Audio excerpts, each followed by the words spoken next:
Hey everybody, it's low carb and keto nutrition specialist Amy Berger bringing you, as always, keto without the crazy.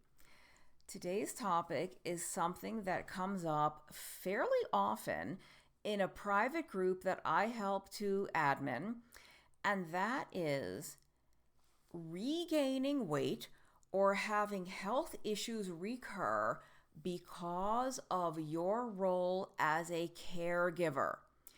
If your spouse or partner or a parent or a child becomes sick, has an accident, some type of trauma or tragedy has occurred, and you have to assume a caregiving role, and your health and your food and your diet and your plans have kind of taken a back seat or maybe been completely forgotten about, and so some stuff has recurred for you, I often get the question of help, I need support, or how do I navigate this very difficult period in my life while maintaining my ketogenic or low carb diet, while maintaining all of these great things I've had happen. Or I will say much more often, people come to us after the fact when they've already regained weight. Maybe their blood sugar is already kind of trending higher, blood pressure is already higher, all those things. Okay. Very important topic. And I do have notes. All right. Way to go, Amy. It made some notes. Let's see. The very first thing that I want to tell any of you who is out there watching this now, who is assuming right now, or maybe assumed in the past, this type of caregiving role, is that I want you to give yourself a ton of credit. A ton of credit for what you are doing for the person or people for whom you are caring. Because most likely, you have had to alter your work schedule, your private time schedule, your food schedule, any number of things to accommodate this person's needs. And you might say to yourself, well, of course, I have to do that. This is my spouse. Or I have to do that. This is my child. This is my parent. Do you know that you don't have to? There are plenty of people in a similar situation who would have bailed, who would have abandoned ship. You don't have to stay and help and love this person or people, but you are. So that's number one. Give yourself credit, because you don't actually have to help this person. You could abandon. You have not bailed. You have stuck in there and you are helping this person. Let's see. I'm sorry. I'm looking at that. Yeah. If you have found yourself in this situation where you are a caretaker in whatever situation, and you have had a regain of weight or a recurrence of a health issue that was maybe previously put into remission, the second thing after giving yourself grace is I want you to forgive yourself immediately. Immediately. No terms required, no terms and conditions. I'm forgiven, clean slate. Whatever happened, I forgive myself. And here's why. If you are in a difficult situation, caring for whomever you're caring for in whatever situation they have come to be in, if you've regained weight or health issues have resurfaced because you have gone back to eating sugar, gone back to eating carbs, gone back to eating whatever foods it is that cause you issues, you just have to say, how human of me. I borrowed that from some of my mentors. How human of me. Of course I have gone back to these foods. Of course, I've gone back to these patterns. They are comforting to me. They are familiar. They bring me relief, mental, physical, emotional relief and release. No wonder I have chosen to go back to those foods. You are not broken. There's nothing wrong with you. You are not weak. You don't need more willpower or more discipline. You are doing exactly what a normal human being, a normal human animal would do under those circumstances that you are in. You know, if you have found yourself in the caregiving role, you have maybe sacrificed some of your time, probably some of your money, definitely some of your emotional energy, some of your physical energy into taking care of this person or these people. Of course, you are seeking relief in food, in binging a show on Netflix till 2, 3 a.m., whatever, in alcohol, in hitting that buy now button on the cart, compulsive shopping. Of course, how human of you. You are desperate for some relief from this stress and this pressure. And if no one has ever told you that before, I'm telling it to you right now. How normal of you, how human of you, how very 100% understandable that you have engaged in these behaviors to give yourself some relief from a very difficult situation. Now that we've addressed that, let's talk about how to navigate being a caregiver while staying on plan. Because if it's a little bit different if you're in a situation that is very temporary, like, this is going to blow over in a week or 2 weeks, even 3 weeks. This is not forever. This, somebody broke a leg or something, whatever. There's an end in sight. There's a light at the end of the tunnel, and it's very near. That is pretty different, in my opinion, compared to maybe if somebody has Alzheimer's disease, Parkinson's disease, ALS, like some really neurodegenerative sort of long-term thing that there is no end in sight, or it's going to be a prolonged process. Then, because if these are different scenarios, right? If it's very short term, if you eat some sugar, you eat some carbs, all right, maybe better if you didn't, but no big deal. That's the really stressful period is going to end soon. Moving on with life, getting right back on plan. It'll take a little bit of time before you sort of right the ship, but no big deal. In this other scenario, where it's much more long term, you don't know how long it's going to be. This is your new normal. This is no longer a surprise. This is not a change in your routine. This is your routine. This is your new normal. So how do we set ourselves up to take care of ourselves through this, through the months or years that this could be? I will link in the notes below, the description for this video, to a video that I did a while back on food prep to make keto easier. I have sent, I don't know how many hundreds of people this link at this point. This is a game changer, because here's the thing, everybody. I don't care how stressful life is, how many curveballs life is throwing at you, however many responsibilities and obligations you have. You can always, 100% of the time, follow a ketogenic or carnivore or low carb diet. Period. End of story. You always can. There is never a reason that you must eat high carb foods. But if you choose to, again, like I said, no big deal. Of course you did. But can we set ourselves up such that we also always we always have the option of staying on plan.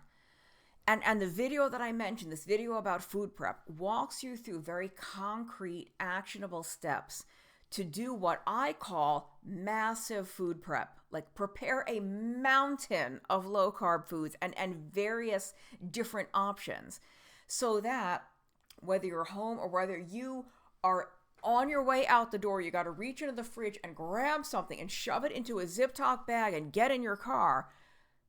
There's a ton of options to help you do that.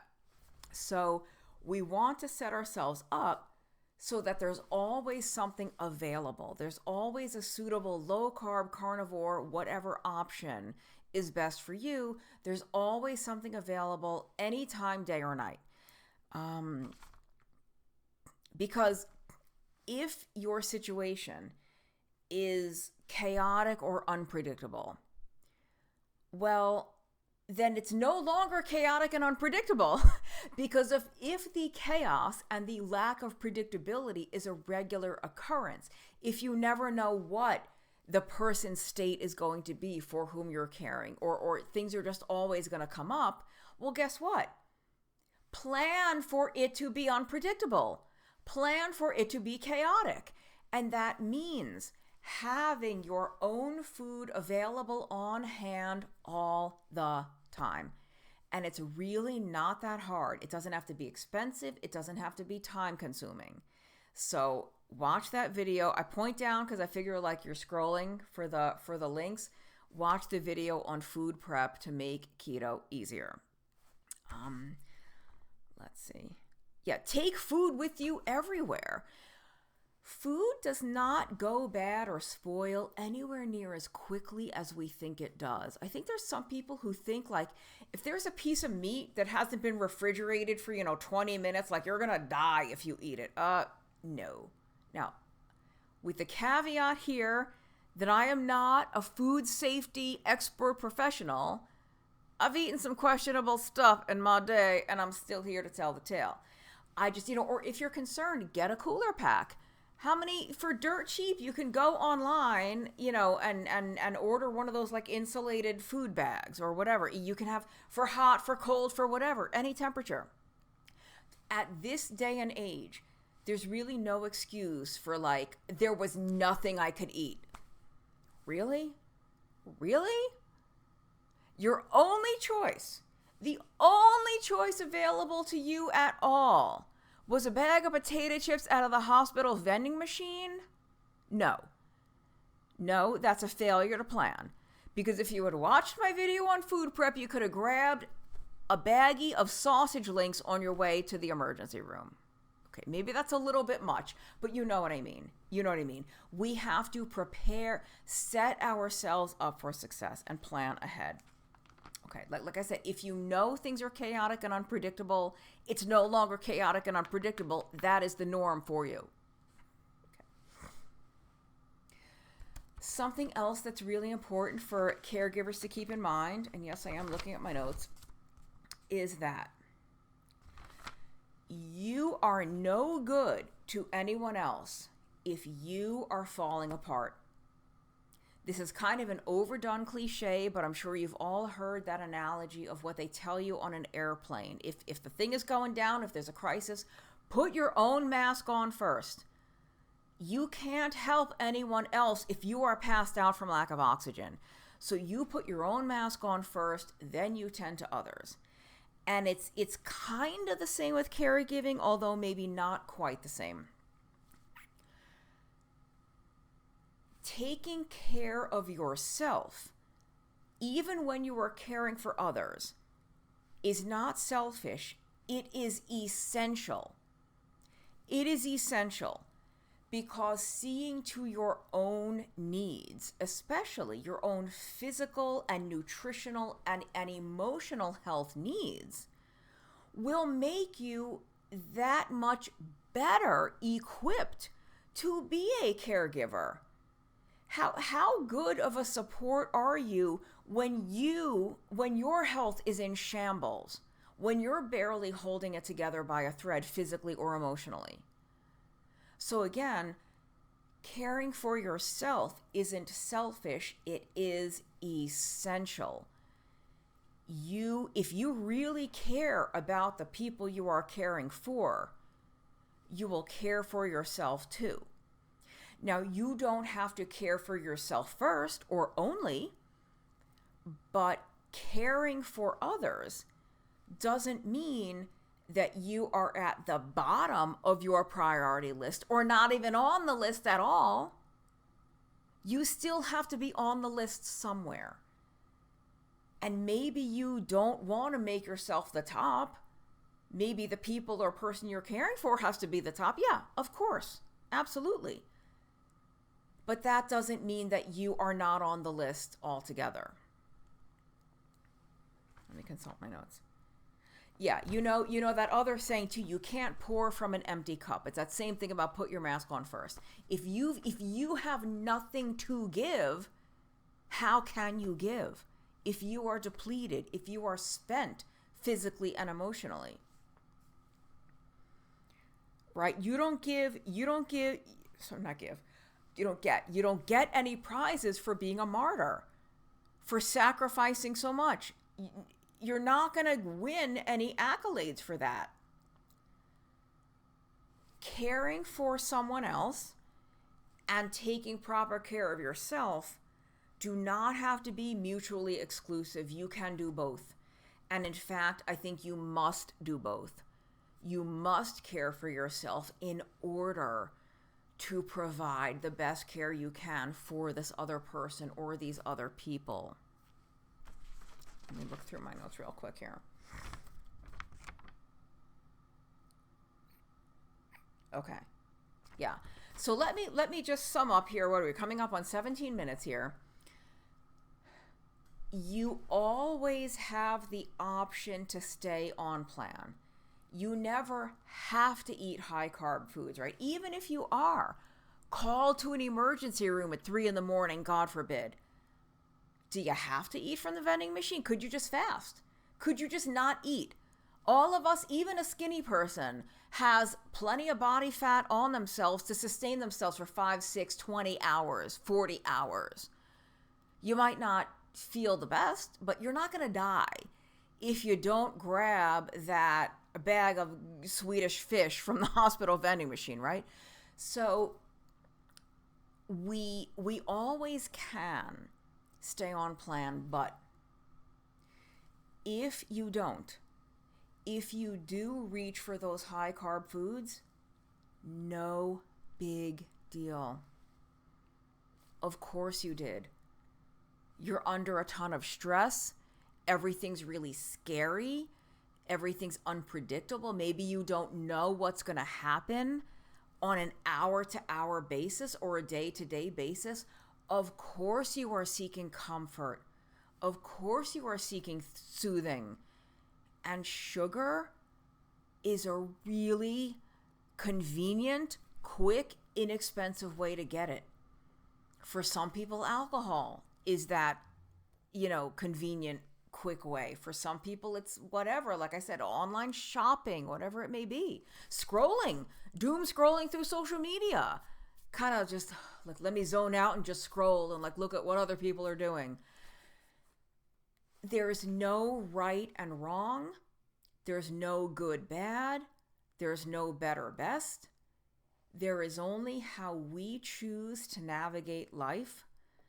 But I just want to plant that seed that you can navigate life's vicissitudes, whatever life throws at you. You can navigate it while following a very low carbohydrate diet if you actively choose to. If you don't choose to, if things build to such a degree that you are compelled to eat something else, no big deal. How human of you.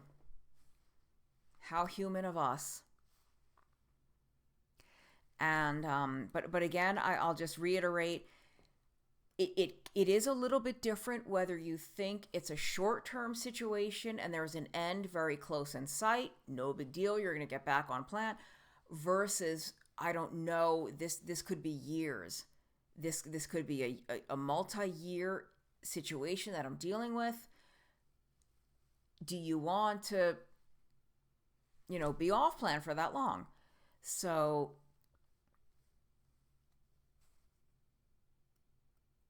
all right. And I think, actually, here I am remembering this at 20 minutes into this video. Something else to keep in mind before I close out here is,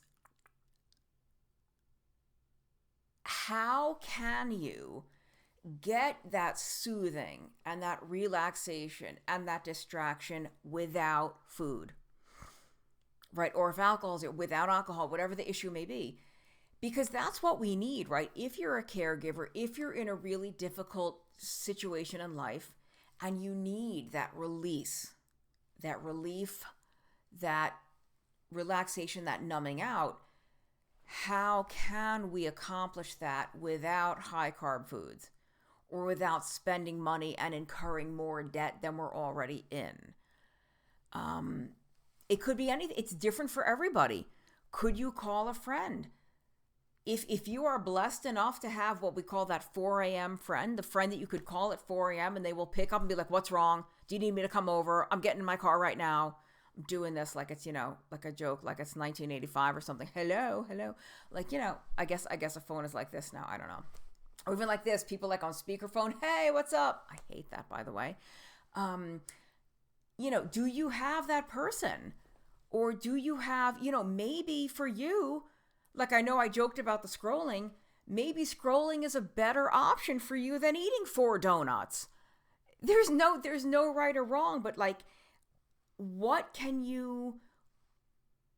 activity or action can you find that can give you that emotional release that you need? Like, you've been working really hard. You've been sacrificing your time, your money, your effort, your energy. How can you recharge without foods that are harming you in some way? Could you go for a walk? I'm fortunate I live in an apartment, but the apartment complex that I live in, whether it's daytime, nighttime, sunlight, dark, I feel safe walking by myself out there in the parking lot, just doing laps up and down, up all the rows of the parking lot. Do you have something like that? Do you have something inside your house? Could you watch a movie? Could you put on a funny, there's so many stand-up comics on YouTube now that you could watch for free. Do you have a pet? Could you cuddle a fur baby? Whatever it may be. That's a big part of this puzzle too. And my apologies that I didn't put that on my notes and I left it for like the end of this video. Hopefully some of you have lasted this long, where that's why we're going to the food. Sometimes it's just convenient. I'm really, really hungry. I've been at this hospital or I've been at this facility for 12 hours. I just really need something to eat. But sometimes it has really nothing to do with hunger and everything to do with needing that release, that calming, that soothing. And how can we accomplish that without foods that don't serve us or without behaviors that don't serve us? I will close out now. Reminder to give a little scroll. If you're going to scroll, make it a scroll through the description of this video to see if there's anything happening. Like I said, Adapt Your Life Academy, we have some courses coming up, but I record a lot of things out of order. I never know what's going to be available when I put something out, so just check that out. I'm available for consultations. Do you need help with your ketogenic or carnivore diet? Book a call. I'm a real person. You could talk to me one-on-one privately on Zoom. Like I respond personally to every email I get. I don't have a staff. I don't have an assistant. Not yet anyway. So, there's a link. And until next time, promise me that you're going to keep the crazy out of your keto. Thank you for watching, everybody. I really genuinely do appreciate your time. Thank you.